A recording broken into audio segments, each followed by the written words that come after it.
und habe sogar meine Knie leicht gebeugt, um bei meiner Größe bei den schulischen Messungen etwas zu schummeln. Er könnte ein Titan sein. Ich habe mich gewundert, ob man vielleicht Unterwäsche wegen der Reflexion sehen kann, wenn man einen Minirock trägt.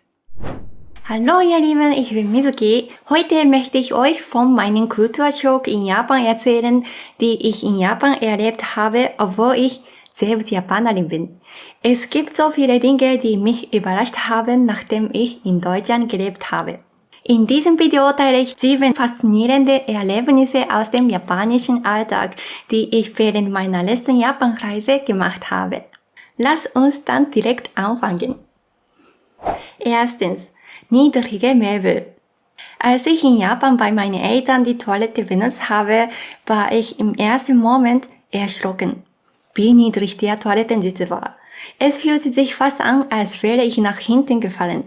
Da ich mich mittlerweile an die Höhe deutscher Toilettensitze gewöhnt habe, kam mir die japanische Variante zunächst ungewohnt niedrig vor. Doch an diese Höhe gewöhnt man sich schnell wieder. Es sind aber nicht nur die Toilettensitze, die in Japan niedrig sind, auch Esstische, Küchentische und Waschtische sind oft deutlich niedriger als in Deutschland. In Deutschland liegt die klassische Standardhöhe für Esstische bei 75 oder 76 cm, während sie in Japan häufig nur 70 bis 72 cm beträgt. Die Höhe von Toilettensitzen variiert je nach Wohnung oder Haus. In unserer deutschen Mietwohnung liegt die Sitzhöhe bei etwa 46 cm, während sie in Japan im Durchschnitt bei rund 40 cm liegt. Besonders in älteren Häusern, in eigenen Restaurants oder auch bei meinen Eltern sind Toiletten oft noch niedriger montiert. Waschtische in Deutschland haben je nach Bauart eine Höhe von etwa 85 bis 95 cm, während sie in Japan meistens nur etwa 80 cm oder maximal 85 cm hoch sind. Auch die Türhöhen in Japan wirken niedriger, insbesondere in Wohnungen, mit Ausnahme der Eingangstüren im Haus. In modernen japanischen Häusern hingegen variieren die Türhöhen heutzutage stärker. Für größere Menschen kann das durchaus unbequem sein, aber die Möbel sind natürlich auch die durchschnittliche Körpergröße von Japanern abgestimmt. Es ist ja logisch. Zweitens, Japaner sind kleiner. Im Vergleich zu Deutschland ist mir in Japan wieder aufgefallen, wie klein viele Menschen hier sind. Mit meinen 166 cm gelte ich in Japan tatsächlich als große Frau. Die durchschnittliche Körpergröße von Frauen in Japan liegt bei etwa 158 cm, während sie in Deutschland bei rund 165 cm liegt. Für Männer beträgt der Durchschnitt in Japan etwa 171 cm, in Deutschland hingegen 179 cm. In Japan wird oft gesagt, dass kleinere Frauen süßer wirken, besonders bei jüngeren Frauen. Große Frauen haben es hingegen manchmal schwerer, einen Partner zu finden. Während meiner Schulzeit in Japan wünschte ich mir oft, kleiner zu sein. In der Mittelschule war ich jedoch bereits 165 cm groß und habe sogar meine Knie leicht gebeugt, um bei meiner Größe bei den schulischen Messungen etwas zu schummeln. Stöckelschuhe sind in Japan zwar beliebt, aber wenn große Frauen dies tragen, überragen die oft die durchschnittlichen Männer. Für mich war das manchmal unangenehm, nicht nur weil es auffällig war, sondern auch weil ich in überfüllten Zügen die Kopfhaut eines älteren Mannes direkt vor meiner Nase hatte. Ich bin mir sicher, dass andere große Frauen in Japan solche Situationen gut nachvollziehen können. Kleinere Frauen haben jedoch sicherlich auch ihre eigenen Herausforderungen. Meine ideale Größe wäre übrigens 158 cm. Das wäre für Japan optimal. Seit ich jedoch in Deutschland lebe, habe ich keinerlei Komplexe mehr wegen meiner Größe. Im Gegenteil, ich bin froh, 166 cm groß zu sein.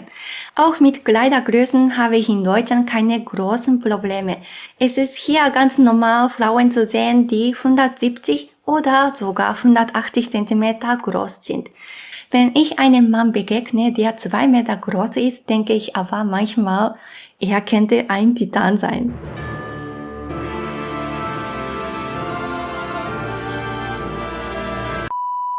Die niedrige Höhe der japanischen Möbel, die ich bereits im ersten Punkt erwähnt habe, hängt sicherlich auch mit dem durchschnittlichen geringeren Körpergrößen zusammen.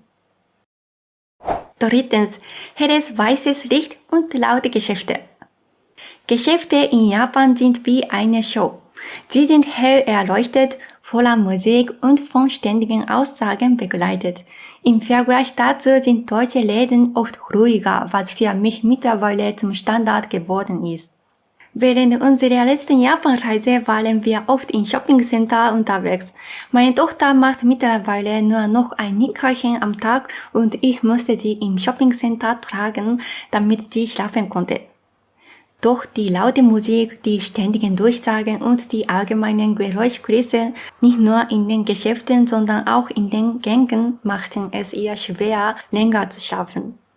In Deutschland bin ich an eher ruhige und entspannende Einkaufserlebnisse gewöhnt, zumindest abgesehen von den gelegentlich stressigen Momenten an der Kasse.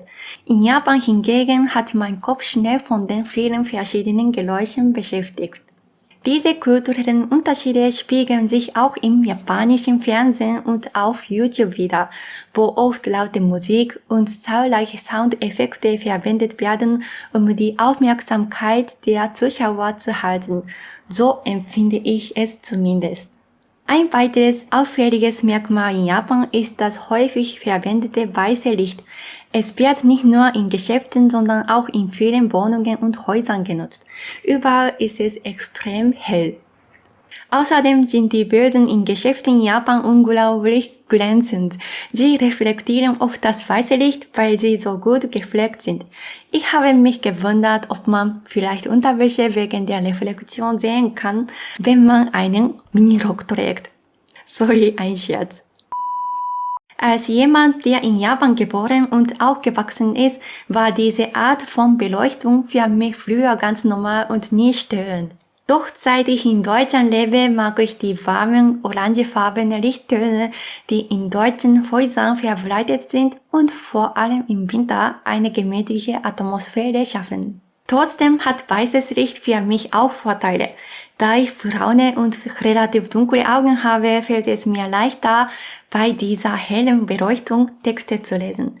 Im Gegensatz dazu empfinde ich orangefarbeneres Licht oft als dunkel, wodurch das Lesen anstrengend wird. Einmal sagte mir ein Deutscher in Deutschland, dass weißes Licht müde macht. Daraufhin dachte ich, dass ich lieber orangefarbenes Licht hätte, um schläfrig zu werden. Doch er meinte keine Schläfrigkeit, sondern eine Art Erschöpfung, die durch das weiße Licht verursacht wird.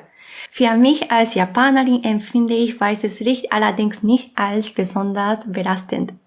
Durch die Zeit in Deutschland hat sich aber meine Wahrnehmung geändert und inzwischen ist die warme Beleuchtung für mich zur Norm geworden. Bei meinem letzten Besuch in Japan fühlte ich mich daher in den grell beleuchteten Geschäften manchmal sogar etwas schwindelig. Dennoch ziehe ich weißes Licht gelegentlich vor, etwa wenn ich Videos drehe oder tagsüber in einem hellen Raum sein möchte, da es mir hilft, konzentriert zu bleiben und produktiver zu sein. Viertens, überall sauber. Als ich das letzte Mal in Japan war, hat mich die Sauberkeit dort beeindruckt. Wirklich überall. Natürlich gibt es auch in Japan vereinzelt etwas schmutzige Gegenden wie Nishinariku in Osaka oder bestimmte Orte in Tokio, aber insgesamt war es erstaunlich sauber. Wer schon einmal in Japan war, weiß genau, was ich meine. In Japan gibt es auf den Straßen kaum öffentliche Mülleimer. Trotzdem findet man nur selten Müll auf der Straße. Viele Japaner nehmen deshalb ihren Abfall mit nach Hause oder entsorgen ihn gelegentlich in einem Convenience Store, jedoch niemals Haushaltsmüll. Das führt dazu, dass die Straßen fast immer sauber bleiben. Auch in Deutschland gibt es Gegenden, die sauber sind, aber man muss sich vorstellen, dass in Japan die Sauberkeit solcher Orte fast überall Standard ist. Auch am Bahnhof in Japan riecht es nicht nach Urin. Aber im Grunde beeindruckt hat mich jedoch die Sauberkeit in den Geschäften mehr. Alles ist dort in hervorragendem Zustand. Die Böden glänzen und sind blitzsauber. Vielleicht wirkt das durch die helle Beleuchtung noch intensiver. Darüber hinaus gibt es fast keinen Staub auf den Regalen oder Walen und beschädigte Artikel sieht man so gut wie nie. Vor allem sind die Toiletten in Japan super. Wir waren oft im Shoppingcenter mit unserer kleinen Tochter und ich kann die dortigen Toiletten nur als die besten bezeichnen. Es gibt speziell kleinere Toiletten für Kinder, sauber eingerichtete Bereiche zum Stillen und Wickeln und man kann problemlos einen Kinderwagen mit hineinnehmen. Auch Einkaufswagen mit integriertem Kindersitz sind oft erlaubt. Das ist extrem praktisch für Eltern, die alleine mit einem kleinen Kind unterwegs sind. Die Toiletten sind nicht nur gut ausgestattet, sondern werden auch vorbildlich sauber gehalten. Einerseits sorgt die regelmäßige Reinigung dafür, andererseits tragen die Menschen selbst dazu bei, indem sie die Toiletten ordentlich hinterlassen. In den Shoppingcenter gibt es außerdem zahlreiche Spielmöglichkeiten für Kinder, die allsam sicher und gut gepflegt sind. Das schafft eine entspannende Atmosphäre, in der Eltern ihre Kinder sorglos spielen lassen können. Wir haben so viele positive Eindrücke in den Shoppingcenter gesammelt, weil wir wegen unserer kleinen Tochter oft dort waren. Natürlich gibt es auch weniger saubere Toiletten in Japan, wie beispielsweise öffentliche Toiletten in abgelegenen Berggebieten oder stark frequentierte Touristenorten. Diese sind oft nicht ganz so sauber wie in den ländlichen Städten oder Shoppingcenter. Außerdem ist mir aufgefallen, wie sauber die meisten Autos in Japan sind. Die meisten Fahrzeuge sind nahezu makellos und wirken stets gepflegt. Als ich in Japan war, hatte ich mein eigenes Auto und habe es regelmäßig selbst gewaschen. In Deutschland habe ich hingegen den Eindruck, dass vor allem Luxusautos sauber gehalten werden, während viele andere Fahrzeuge nicht so häufig gewaschen werden wie in Japan. In Deutschland sieht man ziemlich häufig Autos mit einer dicken Schicht Staub oder Schmutz, besonders auf dem Land. Japaner, die zum ersten Mal nach Deutschland kommen, wären wahrscheinlich überrascht über diesen Unterschied. Ach ja, ich sollte unser Auto in Deutschland endlich mal wieder waschen. Aber er fährt. 5. Einkaufswagen in Japan sind sehr leicht und klein. In Deutschland sind Einkaufswagen oft groß und schwer. Zwar sind sie praktisch, da sie viel Stauraum bieten, aber für mich als Frau ist es manchmal anstrengend, sie zu schieben, besonders wenn sie beladen sind. Beim Abbiegen muss ich oft mein gesamtes Körpergewicht einsetzen, um den Wagen zu lenken. Außerdem möchte meine Tochter in letzter Zeit lieber selbst laufen, anstatt im Wagen zu sitzen, oder sie will getragen werden. Die schweren deutschen Einkaufswagen sind dann ein echtes Hindernis. Das ist ein regelrechtes Muskeltrainierung für mich.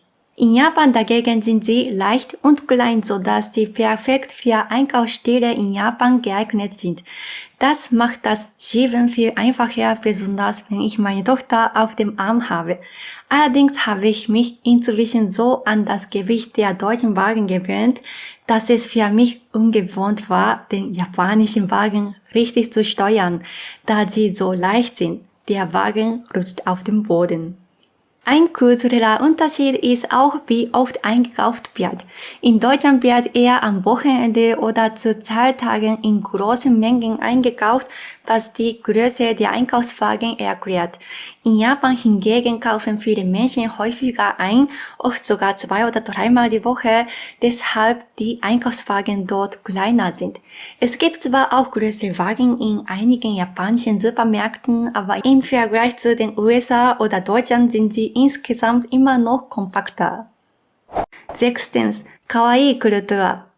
Als ich in Japan gelebt habe, war mir nicht bewusst, wie viele wirklich niedliche Dinge es dort gibt. Besonders auffällig sind die zahlreichen niedlichen Charaktere, die in Japan eine große Rolle spielen.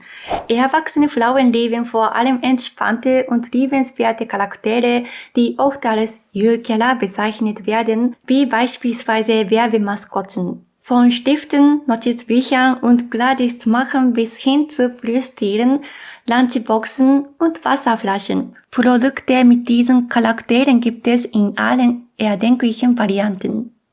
Natürlich sind viele niedliche Charaktere und Animes auch bei Kindern äußerst beliebt. Ein interessanter Unterschied zu Deutschland ist, dass während Einhörner dort besonders bei Mädchen sehr beliebt sind, sieht man in Japan kaum Regenbogen-Einhörner. Ich habe sie zumindest in Japan noch nie entdeckt.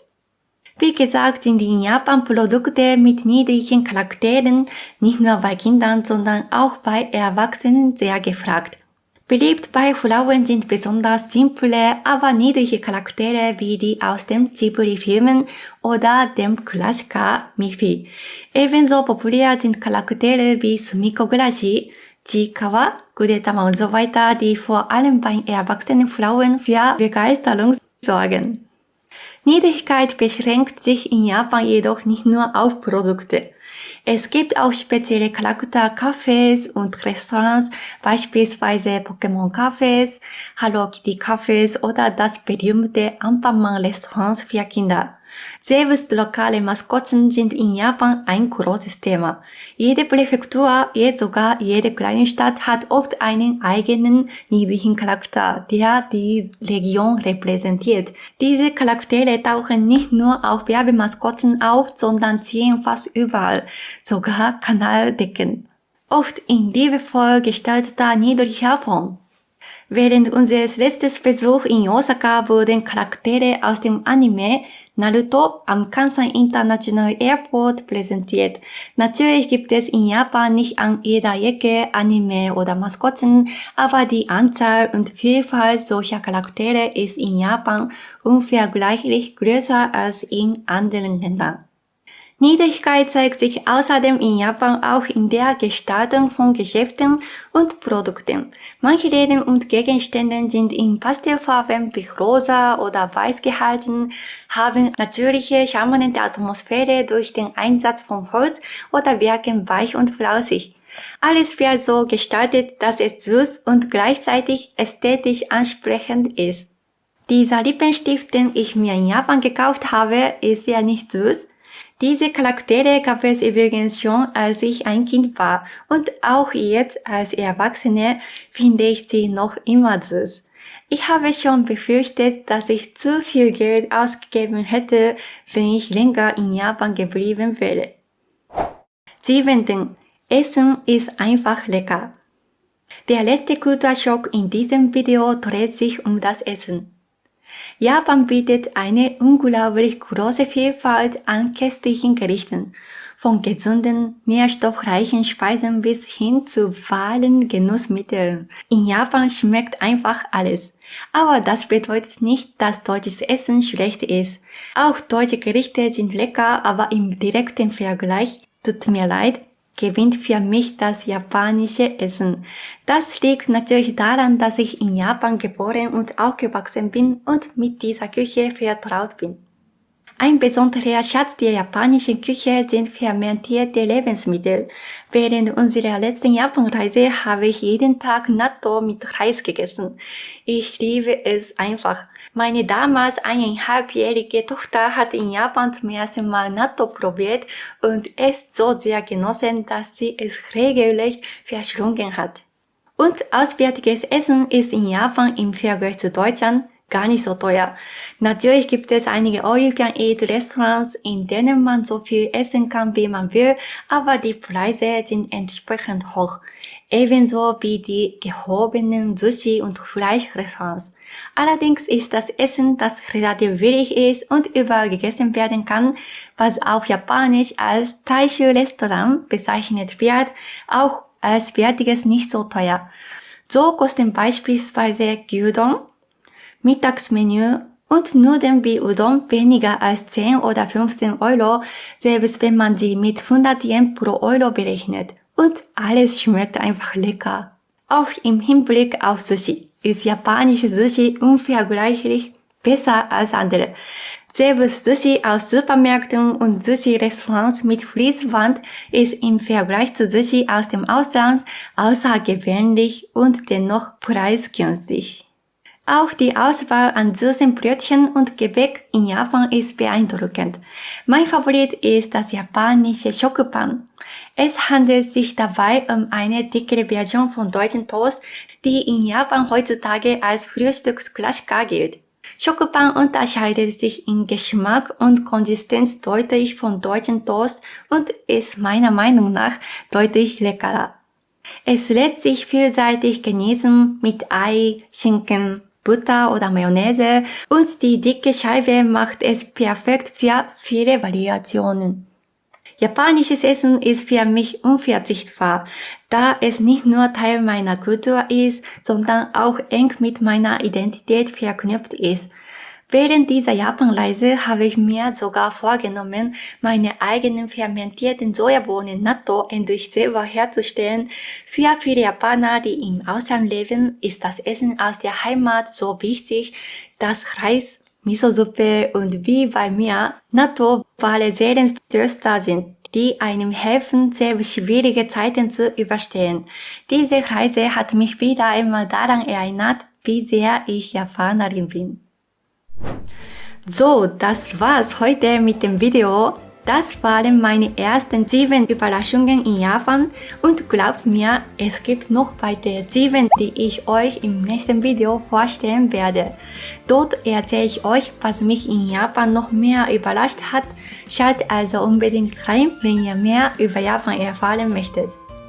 Es ist wirklich faszinierend, wie sehr man seine eigene Heimat mit anderen Augen sieht, nachdem man im Ausland gelebt hat. Was hat euch am meisten überrascht? Schreibt es mir gerne in die Kommentare. Ich bin gespannt auf eure Meinungen. Wenn euch das Video gefallen hat, vergisst bitte nicht, einen Daumen hoch zu geben und meinen Kanal zu abonnieren. Schaltet bitte auch die Glocke ein, damit ihr keine neuen Videos oder Livestreams verpasst. Vielen Dank fürs Zuschauen und beim nächsten Video oder Livestream. Dann, ciao! ありがとうございました。